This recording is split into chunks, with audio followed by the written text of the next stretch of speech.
তালাক হয়েছে তার। আশ্বিনের শেষ দিন, অপরবেলা, অকারণে। লোকে বলে স্বামীর দিকে তার ছিল না নজর। পাড়া বেড়ানিয়া মাগি যার তার ঘরে গেছে সন্ধ্যা কি ফজর। অপরাধ বড় তার, পাথর ভেঙেছে সে যে মাটির ঢেলায়। সমত্ত জোয়ান ঘাড় ফেরায়ে বলেছে মেয়ে, যাব না, যাব না, ভরা অভাবের মাসে কোথায় যাব, কে দেবে খোরাকি। যে অঙ্গ সোহাগ চায় সেইখানে লাথি নিয়ে নেমেছে একাকী।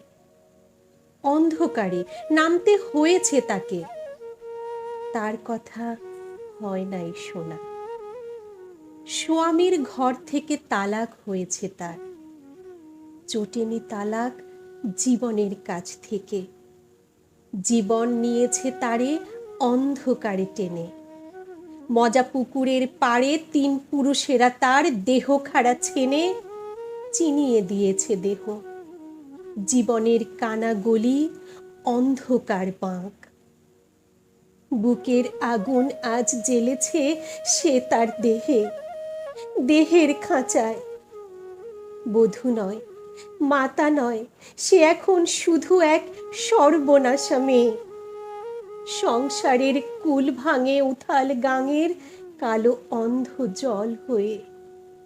মেঘের মতন সে যে রোদে পোড়া কিষানের আশাকে নাচায়। ঘোলাটে জ্যোৎস্নার রাতে দড়ি হাতে যায়নি সে গাব গাছ তলা। অ্যানড্রিন ভালোবেসে পরাণ জুড়াতে তার হয় নাই সাধ। বেঁচে থেকে জীবনের পচা গলা অন্ধকারে নিয়েছে সে স্বাদ জীবনের। জীবন দেখুক এক মানুষের অন্ধকারে জ্বলা।